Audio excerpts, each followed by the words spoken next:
வணக்கம், நான் உங்கள் Aathira. Welcome to Aathira audio books.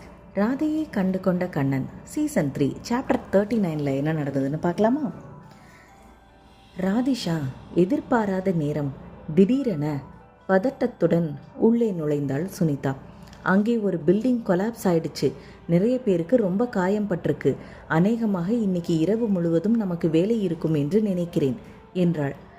O my god, CM sir அதுக்காக தான் போனாரா? சார் நல்லா இருக்காரா? அவரை பற்றி ஏதாவது தகவல் தெரிந்ததா என கேட்டாள் ராதிஷா பதட்டமாக. இல்லை ராதிஷா என்று வெளியே பார்த்த சுனிதா, அதோ ஒருவரை தூக்கி வருகிறான் வீர் என்று அவள் முகம் கலவரமாக காணப்பட்டது. ராதிஷா படுக்கையை வேகமாக தயார் செய்தாள். வீர் தூக்கி வந்த இளைஞனை அதில் கிடத்த சுனிதாவும் ராதிஷாவும் அவனுக்கு சிகிச்சை அளிக்க தொடங்கினர். சற்று நேரத்தில் வேலை மும்முரத்தில் ராதிஷா கியாஸை பற்றி மறந்துதான் போனாள். காயம் பட்டவர்கள் வரிசையாக வந்து கொண்டே இருந்தனர். மருத்துவர்களும் செவிலியர்களும் பற்றாக்குறையாக இருப்பதாக அப்போதுதான் அனைவருக்கும் தோன்றியது. மீட்பு குழுவில் இருந்த ஒவ்வொருவரும் 2 மணி நேரம் உறங்கி எழுந்து மீண்டும் வேலையை தொடர்ந்தனர். ஆனால் இரவு முழுவதும் ராதிஷா முற்றிலுமாக உறங்கவில்லை. விடியத் தொடங்கிய நேரத்திலும் லேசான சாரல் மழை விழுந்து கொண்டே இருந்தது. உறக்கத்திலிருந்து கண்விழித்த சுனிதா ராதிஷா சற்றும் ஓய்வெடுக்காமல் வேலை செய்து கொண்டிருப்பதை கவனித்தாள். ராதிஷா, போதும், சற்று நேரம் உறங்கிவிட்டு எழுந்து வா. அப்போதுதான் நாம் வேலையை மீண்டும் தொடங்க முடியும். நீ தொடர்ச்சியாக வேலை செய்வது உன் உடல்நிலைக்கு நல்லதல்ல என்றாள் சுனிதா அக்கறையுடன். அக்கா, நான் நலமுடன் தான் இருக்கிறேன். எனக்கு சோர்வாக இல்லை. நான் பின்பு உறங்கிக் கொள்கிறேன் என்றாள் ராதிஷா. அவள் பேசி முடித்த அடுத்த நொடி, சிறுமி வெளியே வா என்று அழைத்தது ஒரு குரல். திரும்பி பார்த்த ராதிஷா டென்ட் வாசலில் கியாஷ் நின்றிருப்பதை பார்த்தாள். என்ன தைரியம் இவனுக்கு! மீண்டும் அவளை சிறுமி என்று அழைக்கிறான். ஏற்கனவே அவள் அவனிடம் தெளிவாக சொல்லியிருந்தாள், எக்காரணம் கொண்டும் தன்னை மீண்டும் சிறுமி என்று அழைக்கக்கூடாது.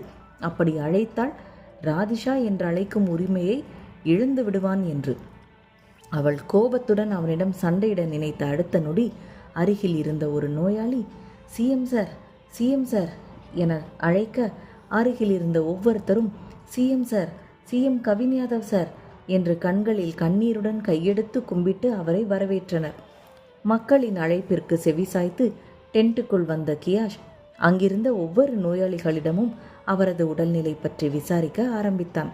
ஒவ்வொருவரும் கண்களில் கண்ணீருடன் அவனிடம் அவர்களின் குறை நிறைகளை பேசியபோது அவன் மிகவும் ஆறுதலாக அவர்களிடம் பேசிக்கொண்டிருந்தான்.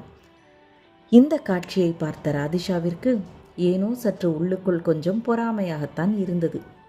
அதுவரை அவர்கள் அனைவருக்கும் சேவை செய்து கொண்டிருந்த ராதிஷா இப்போது அவர்கள் கண்களுக்கு தெரியவில்லை.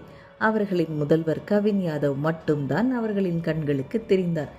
இவன் உள்ளே வரும் வரை ராதிஷாவிடம் மிகவும் அன்பாக நடந்து கொள்கிறாய், கனிவாக இருக்கிறாய், கவனமாக நோயாளிகளுக்கு சிகிச்சை அளிக்கிறாய், உறங்காமல் எப்படி வேலை செய்கிறாய் என்று அவளை பாராட்டிக் கொண்டிருந்த அனைவரும் ஒரு நிமிடத்தில் அவர்களின் முதல்வர் கவின் யாதவ் வர்மா உள்ளே வந்ததும் இவளை மறந்துவிட்டனர். கியாஷ் அங்கு வந்ததும் ராதிஷாவிடம் பேசத்தான். ஆனால் அங்கு இருந்தவர்கள் அவனை அழைக்கும் பொழுது அவனால் அங்கிருந்து நகர முடியவில்லை. ஆனாலும் அவனது கடைக்கண் பார்வை ராதிஷாவின் மேல்தான் இருந்தது. ராதிஷா கோபமாக அவனை முறைத்து பார்த்துவிட்டு டென்ட்டை விட்டு வெளியேறினாள். அவள் வெளியேறுவதை பார்த்த கியாஷ் அங்கு இருந்தவர்களிடம் வேகமாக பேசிவிட்டு சீக்கிரமாக வெளியே வந்து ராதிஷாவை தேடினான். ஆனால் அவன் கண்களில் ராதிஷா படவில்லை. சுற்றும் முற்றும் கண்களை ஓட்டியவன் அங்கு வெளியே நின்றிருந்த பாதுகாவலர்களிடம் எங்கே என்றான். இவனுடைய கேள்வியை புரிந்து கொள்ள முடியாத பாதுகாவலர்கள் இருவரும் ஒருவரை ஒருவர் பார்த்து கொண்டனர். என்ன கேட்கிறார் இப்பொழுது? யாரை தேடுகிறார்? எதை தேடுகிறார்? அவர்களுக்கு ஒன்றும் புரியவில்லை. அப்போதுதான் கவின் யாதவிற்கு தோன்றியது, அவனது தனிப்பட்ட விஷயங்கள் எதுவும் பாதுகாவலர்களுக்கு தெரியாமல் இருப்பதே நல்லதென்று. கிளிக் என்று லேசாக சிரிக்கும் சத்தம் கேட்டு திரும்பி பார்த்தான். டென்ட்டுக்கு அருகில் ஓரமாக நின்று கொண்டிருந்தாள் ராதிஷா. வேகமாக அவள் அருகில் வந்த கவின், இப்பொழுது உனது கோபம் எல்லாம் குறைந்து விட்டதா என கேட்டான்.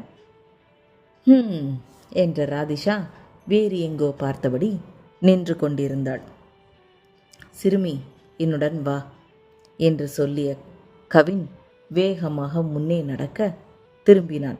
2 அடி எடுத்து வைத்துவிட்டு திரும்பி பார்த்தவன் ராதிஷா அங்கேயே நின்று கொண்டிருப்பதை பார்த்து, என்ன ஆயிற்று, வா என மீண்டும் அழைத்தான். யாரை இப்பொழுது சிறுமி என்று அழைக்கிறீர்கள் என்று அதே கோபத்துடன் கேட்டாள் ராதிஷா. உன்னைத்தான் சொல்கிறேன், நீ தான் குட்டியா க்யூட்டாக இருக்க, அதனால தான் அப்படி கூப்பிட்டேன் என்றான் கவின். அவளது முகமும் உடைகளும் அழுக்காக காணப்பட்டது.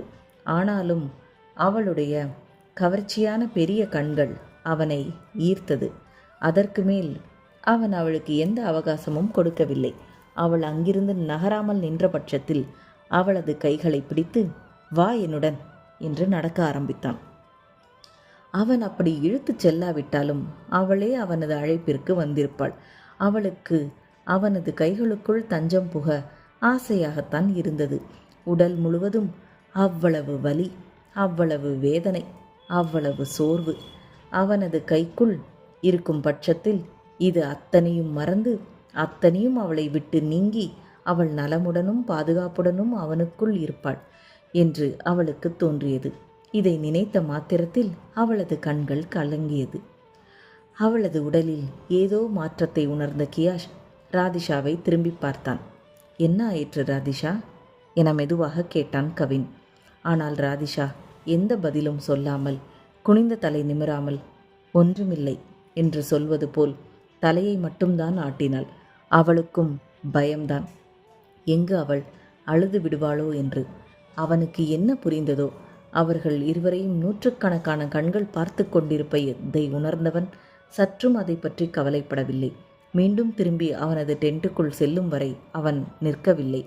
இருவரும் டென்ட் வாசலுக்கு வந்ததும், உனக்கு குளிப்பதற்காக வெந்நீர் அங்கு இருக்கிறது, குளித்துவிட்டு உடைகளை மாற்றிவிட்டு சற்று நேரம் உறங்கு, நான் வந்து எழுப்பி விடுகிறேன் என்றான் கவின்.